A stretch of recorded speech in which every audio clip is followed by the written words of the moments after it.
дуруд азизо, умедворам хубу хушу саломат ҳастен.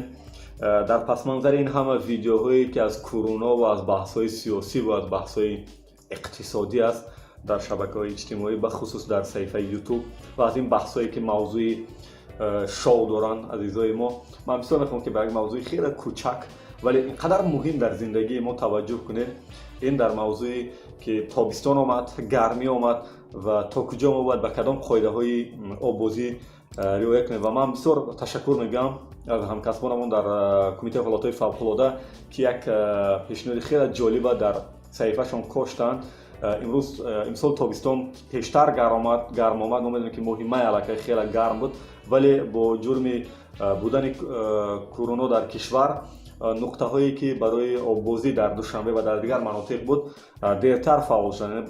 ҳамасола агар аввали июн буд, имсол 15 июн кумитаи ҳолатҳои фавқулода ин иҷозаро дод. Вале ба як шумора инҷа таваҷҷӯҳ кунед ки дар соли 2019 дар кишвар беш аз 141 нафар дар вақти оббозӣ дар кӯлу дарёву инҷоҳо ғарқ шуданд ва аз ин шумора 11 нафар бачаҳои то 4 сола буданд, 14 нафар бачаҳои то 5 сола ва 11 сола, 31 нафарашон аз 11 то 16 сола буданд. 50 тани дигаре ки вафот карданд синашон аз 17 то 35 ва хулоса ин далелҳо бозам ҳамин гуна мерад. Вале ман мехоҳам ба ин нуқта бисёр таваҷҷӯҳ кунем ки барои дурӣ ҷустан аз ҳар гуна ҳодисаи нохуш ва фоҷиа бояд як қатор қоидаҳои рафтор дар обро донист. хеле содда фаҳмондам ва барои он азизое ки шояд вақташон намереса ба саҳифаи кумитаи ҳолатҳои фавқулода намедорам, ман сари инҳоро мехонам. аксар одамон на барои он ғарқ мешаванд ки шиноварӣ наметавонанд, балки аз он ба фоҷиа мепечад ки аз соҳил дур мераванд онҳо ва ҳангоми бозгашт қувваташон намерасад. дар ин ҳолат онҳо ба воҳима дода мешаванд ва ҳисси боварӣ ба худ гум мешавад. ман шахсан дар ин гуна ҳолатҳо будам борҳо, вақте ки дар кӯлҳое ки ҳаст ё ки дар дарёи сир ки хеле дарёи ором менамояд мо обуз кардем, дар ин чо ҳолат афтидам. танҳо баъди 1.5 ё 2 соати ғизо хӯрдан бояд оббозӣ кард ва дар обҳои озод дар ҳарорати камтар аз 15 дараҷаи гармии оббозӣ тавсия дода намешавад, зеро дар ин гуна ҳолатҳо эҳтимоли ногаҳон аз ҳуш рафтан вуҷуд дорад ва табиист ки гуфтааст одам вақте ки аз ҳуш меравад марг ба ӯ зиёдтар таҳдид мекунад ва барои ҳамин бояд эҳтиёт шед, аз гармии обам бохабар шуда ба кӯлу дарёҳо ворид шед.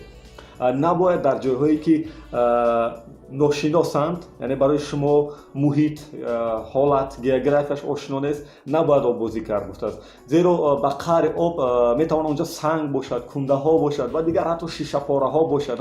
ман фикр мекунам бисёре аз мо вақте ки ба ҷои ногаҳонӣ даромадем, ҳатман бо ин ҳолатҳо рӯбарӯ шудем. вақте ки бахусус бачаҳои наврас инқадр саркашанд ки ба сар ба об мезананд худшона, бахусус дар дарёҳо, ки ин хеле хатарнок аст. ва дар ин баробар гуфтааст ки то назди заврақҳои муҳаррик дошта шино накунед, чунки ҳангоми наздик шудан ба заврақ сатҳи об боло меравад ва баъди гузашта рафтани он сатҳи об якбора паст шуда метавонад боиси ғарқшавӣ гардад. шумо худатон аллакай ин ҳолатро тасаввур кардед. барои оббозӣ ҳатман ҷойро интихоб кард ки махсус муайян шуд ва ин гуна ҷойҳо хушбахтона аз тарафи кумитаи ҳолатҳои фавқулода ва дигар мақомотҳои дахлдор дар тамоми кишвар муайян шудааст. ҳатто паркҳои обӣ ҳам ташкил шудааст дар душанбе, агар нархаш гарон ҳам бошад, вале кӯли ҷавонон ва дигар нуқтаҳое ҳаст ки онҷо оббозӣ ройгон аст, ки хеле муфид аст барои оббозӣ ва одамҳои махсус ҳам ҳастанд ки назорат мекунанд. ман худам борҳо шоҳид будам ки чунин як зинаҳои баланд монданд ва болои он одамҳо ҳаст ва ҳатто бо банду бо ишораҳои махсус муайян шудааст як ҳудуди махсуси оббозӣ. барои оббозӣ ҳатман ҷойро интихоб кард ки махсус муайян шудааст. мо дар ин мавзӯъ гуфтем. یک توصیه بسیارم خوب است که هیچ وقت از ساحل دور نروید. اینقدر اگر ما جسور و دلیر و سرکش و ناترس و برای کسی خودمون نشان دادن نتونیم که هو انا ما بازی رو میتونیم، ولی جان و سلامتی من فکر میکنم که عزیزتر است. اگر برای ما هم نه، برای یک کسی دیگری که پشت ما است، برادر ما، فرزند ما، همسر ما، والدین ما برای ما عزیزیم. در جاهایی که آب سبز ها میرویند نباید شنا کرد، چون که خطر به آنها پیچیدن در گرداب غرق شدن پیدا میگردد. بچه‌ای که بازی کردین خودتون حرکت فهمیدین، پوی ما چقدر به آب سبزها میچسبیدن ناگهان. یک مسئولیت خیلی خوب در وقت مستی ҳеҷ вақт дар кӯлу дарёҳову дар ин ҷойҳо оббозӣ накунед гуфтааст. ҳамун вана, ҳамун об, як сатил аз тори сар беҳтарин роҳи ҳушёр шудан аст. набояд ба бистарҳои дамдодашуда, камераҳои мошинҳо, бозичаҳои резинӣ дам кардашуда оббозӣ кард. онҳо метавонанд дар об дарранд ва инсон ногаҳон зери об монад. дар ин ҳолат хатари фоҷиа ва марг зиёдтар мешавад. ва ман бовар дорам ки бисёриҳо аз ҳамун баклашкаҳои махсусеам ки месозем гирди худамон мебандем, онам ёдашон омад. агар шумо оббозӣ карда наметавонед ва нохост вориди об шудед, дар об рӯболо бихобед гуфтааст, ки ин ҳолат фикр мекунам барои бисёриҳо ошно аст. яъне вақте ки рӯболо мехобӣ ва дастонато ба ду тараф мекушоӣ ва вақте ки гуфтааст ки чуқур ва тез нафас мекашед, об шуморо рӯ мебарорад. ин ҳолата бисёриҳо таҷриба карданд ба фикрам. як маслиҳати бисёрам хуб ки мо шӯхиҳои хунука бисёр мекунем, набояд касеро ба об тела дод. бахусус гуфтааст агар вай аслан бехабар бошад, ногаҳонӣ агар моро ба об тела мекунад, ҳатто агар он омодаам бошад, либосаш ба дар кардаги бошад, дар лаби соҳилам бошад, чунки ин ҳолат гуфтааст ба касони ҳассос метавонад марговар бошад. одамо ки хеле эҳсосиянд ва контролашон дасташон нест, мағзашон ва фикрашон ҷои дигар манд аст ва шумо якбора онро ба об тела медиҳед. ин албатта як шӯхии хуб аст байни мо кӯдако ва ҷавонон, вале ман фикр мекунам ки хавфи зиёд дорад. ва як маслиҳати хуби дигарам ки инҷо додааст аз тарафи кумитаи ҳолатҳои фавқулода, дар об ҳангоми оббозӣ набояд саргарми ҳар гуна бозиҳо шуд гуфтааст. аммо бозиҳои шуху бачагиву ҷавонӣ дорем. агар шумо ба суръат ба шарикатон наздик мешавед ва ӯро якбора аз пояш мекашед гуфтааст, дар ин ҳолат шарики шумо метавонад ба қаъри об фурӯ равад ва нафасгир шавад. мо бозиҳои хунукам дорем.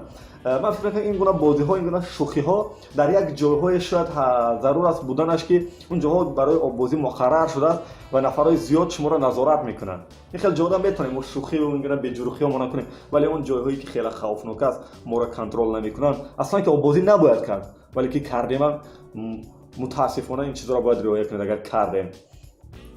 хуб, набояд ҳар гуна садоҳои изтиробангез сар дод ки барои дигарон ин хавфнок мешавад. агар ҳарорати бадани шумо паст ё баланд бошад, набояд шиноварӣ кунед. набояд шиноварӣ, зеро ин оқибатҳои басо ногувор дошта метавонад. дар чунин ҳолатҳо дар об будан хеле хатарнок аст вақте ки бадани шумо таспаш баланд ё поин аст. агар хаста шудед, пас пӯшнокӣ хобида, ҳамун варианте ки пештар гуфтем, вақте ки дар об ҳастед ва ба соҳил баромаданатон душвор шуд, дар рӯи об истироҳат кунед. барои ин бозувон ва пойҳоятонро ҷафс накунед гуфтааст. ба сар дар об хобед ва истироҳат намоед, ки шаклашро фикр мекунам оли бисёриҳо аллакай болотар гуфтем ки бо дастон контрол мекунӣ ва бо нафас, ки худато сабук мегирӣ ва болои об эҳсос мешӣ. ин таҷриба бисёртар дар обҳое ки ороманд даст медиҳад, вале дар обҳое ки бисёр ғаввосанд, бисёр тезанд, аслан он ҷойҳо оббозӣ тавсия дода намешавад ҳеҷ вақт. зеро ҳеҷ гуна ҳолат дигар шуморо наҷот намедиҳад, вақте ки худое накарда ба фалокат рӯбарӯ мешавед. ва як тавсияи охири зебое ки дар сомонаи кумитаи ҳолатҳои фавқулода ҳаст, агар гуфтааст шумо хунук хӯрда бошед, дасту пойҳоятонро бо навбат ҷунбонида гарм шавед ва чун замоне мегузарад, дубора ба самти соҳил ҳаракат мекунед. яъне фикр мекунам ки шумо фаҳмидед ки дар мавзӯи чӣ мегӯяд. вақте ки дар байни об ҳастед ва дидед ки якбора дасту пойҳоятон шах шуд ва ба соҳил ҳаракат карданатон мушкил шуд, он тавсияи бологӣ якам омода мешавед ва ба ин шакл оста ба соҳил наздик мешавед.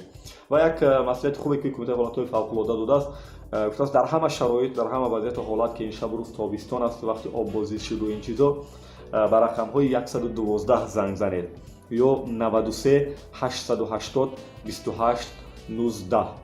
ва ин видео ман барои он кардам ки дар пасманзари ин воқеае ки имрӯз ман дар шаҳри душанбе дар назди бинои шарқи озод шоҳида шудам, дар ҳамин пасманзар ман ин навро барои шумо таҳия кардам ки умедворам аз манфиат холӣ набуд. худатон эҳтиёт кунед.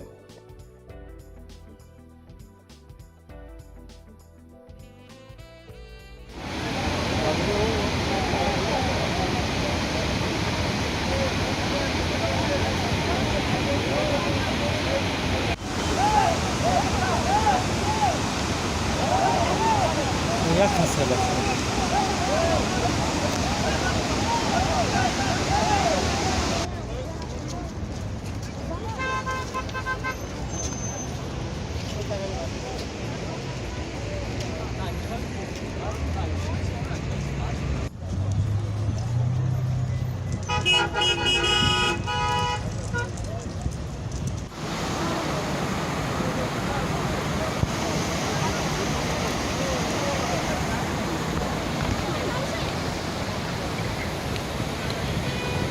خب درود سامیان عزیز و متاسفانه امروز یک خبری شما که در نزد کوپروک معروف به سیر دریای دوشنبه یکی از نورسو در آب غرق شد و نمایندگان کمیته حالت‌های فوق‌العاده و دیگر مقامات تعجیلی آمدند و جسم بیجان کودک از آب بیرون کردند و مردم زیاد هم در پس منظر شاهد این حادثه هستند و امیدوارم در این روزهای گرمای تابستان خودتان احتیاط میکنید، عزیزاتان احتیاط میکنید.